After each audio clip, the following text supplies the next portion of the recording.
रविचन्द्राय सततं नमः अचि सौम्याग्रहणाय नमस्तस्य नमो नमः नमो जगत्प्रतिष्ठाय देवे प्रति नमो नमः या देवी सर्वभूतेषु मातृरूपेण संस्थिता नमस्तस्यै नमो नमः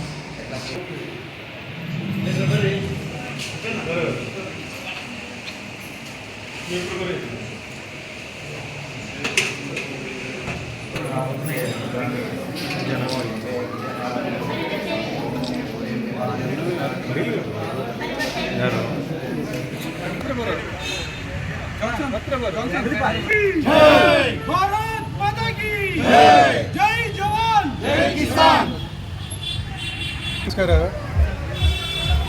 ಈಗಾಗಲೇ ಬೆಳಗ್ಗೆ ನಾವು ಆಂಜನೇಯ ಸ್ವಾಮಿಗೆ ಪೂಜೆಯನ್ನು ಸಲ್ಲಿಸಿ ನಾಡಿನ ದೇವತೆಯಾಗಿದ್ದ ಮಾರಿಕಮ್ಮ ತಾಯಿಗೆ ಪೂಜೆಯನ್ನು ಸಲ್ಲಿಸಿ ಭಾರತ ಮತ್ತು ಪಾಕಿಸ್ತಾನ ಮಧ್ಯೆ ನಡೀತಕ್ಕಂಥ ಉಗ್ರರ ದಮನಕ್ಕಾಗಿ ಏನು ಕದನ ಏನು ನಡೀತಾ ಇದೆಯೋ ನಮ್ಮ ದೇಶದ ಯೋಧರಿಗೆ ಸೈನಿಕರಿಗೆ ಶಕ್ತಿಯನ್ನು ತುಂಬುವಂಥದ್ದು ಆತ್ಮಸ್ಥೈರ್ಯವನ್ನು ತುಂಬುವಂಥ ವಿಚಾರದಲ್ಲಿ ನಮ್ಮ ರಾಜ್ಯದ ಮುಜರಾಯಿ ಮಂತ್ರಿಗಳಾಗಿರ್ತಕ್ಕಂಥ ಶ್ರೀಯುತ ರಾಮಲಿಂಗ ರೆಡ್ಡಿಯವರು ಕೂಡ ಈಗಾಗಲೇ ಇಡೀ ನಮ್ಮ ರಾಜ್ಯದಲ್ಲಿ ಇರ್ತಕ್ಕಂಥ ಎಲ್ಲ ದೇವಸ್ಥಾನಗಳು ಎಲ್ಲ ಧರ್ಮದ ದೇವಸ್ಥಾನಗಳಲ್ಲಿ ಪೂಜೆಯನ್ನು ಮಾಡೋದ್ರ ಮುಖಾಂತರ ಅವ್ರು ಮಾಡ್ತಕ್ಕಂಥ ಕೆಲಸ ಕಾರ್ಯದಲ್ಲಿ ಯಶಸ್ಸನ್ನು ಕೊಡುವಂಥದ್ದು, ಧೈರ್ಯವನ್ನು ಕೊಡುವಂಥದ್ದು, ಅವರ ಕುಟುಂಬದ ವರ್ಗಕ್ಕೆ ಆತ್ಮಸ್ಥೈರ್ಯವನ್ನು ತುಂಬತಕ್ಕಂಥ ಕೆಲಸವನ್ನು ಇಡೀ ದೇಶದ ರಾಜ್ಯದ ಜನ ಮಾಡಬೇಕು ಅಂತ ವಿನಂತಿ ಮೇರೆಗೆ ಇವತ್ತು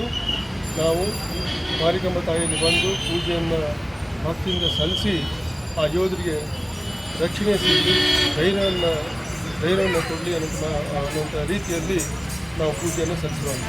ನಮಗೆ ಗೊತ್ತಿರೋ ಹಾಗೆ ಕೆಲವು ದಿನಗಳ ಹಿಂದೆ ನಡೆದಿರ್ತಕ್ಕಂಥ ಪಾಕಿಸ್ತಾನ ಉಗ್ರಗಾಮಿಗಳು ಕಾಶ್ಮೀರದಲ್ಲಿ ಅನೇಕ ನಮ್ಮ ಭಾರತೀಯರನ್ನ ಕೊಂದಿರುವಂಥದ್ದನ್ನು ತಾವೆಲ್ಲರೂ ನೋಡಿದ್ದೀವಿ. ಅದು ಆಗಬಾರ್ದು. ಇಡೀ ವಿಶ್ವದಲ್ಲಿ ಶಾಂತಿಯನ್ನು ನೆಮ್ಮದಿಯನ್ನು ಕಾಣಬೇಕು ಅಂತ ಬದುಕನ್ನು ಕಾಣಬೇಕು ಅಂತ ಇದ್ದರೂ ಕೂಡ ಇಂಥ ಒಂದು ಉಗ್ರಗಾಮಿಗಳು ಬಂದು ಈ ರೀತಿಯ ನರಮೇಧ ಮಾಡುವಂಥದ್ದು ಮಾಡ್ತಾರೆ. ಇದು ಇಡೀ ದೇಶ ವಿಶ್ವ ಕೂಡ ಖಂಡಿಸುವಂಥದ್ದು. ಆ ರೀತಿಯಲ್ಲಿ ನಮ್ಮ ದೇಶದ ಯೋಧರು ಇವತ್ತು ಅವರ ಅಡುಗುದಾಣವನ್ನು ಮತ್ತು ಎಲ್ಲವನ್ನು ಕೂಡ ಈಗಾಗಲೇ ಗಮನವನ್ನು ಮಾಡಿರುವಂಥದ್ದು. ಆ ರೀತಿಯಲ್ಲಿ ಇದು ಮುಂದೆ ಎಲ್ಲೂ ಕೂಡ ಆಗಬಾರದು ಅನ್ನುವಂಥ ವಿಚಾರದಲ್ಲಿ ನಾವು ಎಲ್ಲರೂ ಸೇರಿ ಇವತ್ತು ತಾಯಿಯ ಪೂಜೆಯನ್ನು ಮಾಡೋದ್ರ ಮುಖಾಂತರ ಅವರಿಗೆ ಆತ್ಮಸ್ಥೈರ್ಯವನ್ನು ತರುವಲ್ಲಿ ನಾವೆಲ್ಲರೂ ಕೂಡ ಪ್ರಯತ್ನವನ್ನು ಮಾಡ್ತೀವಿ ಅಂತ ಮಾತನ್ನು ಈ ಸಂದರ್ಭದಲ್ಲಿ ಹೇಳಕ್ಕೆ ಬಯಸ್ತೇನೆ.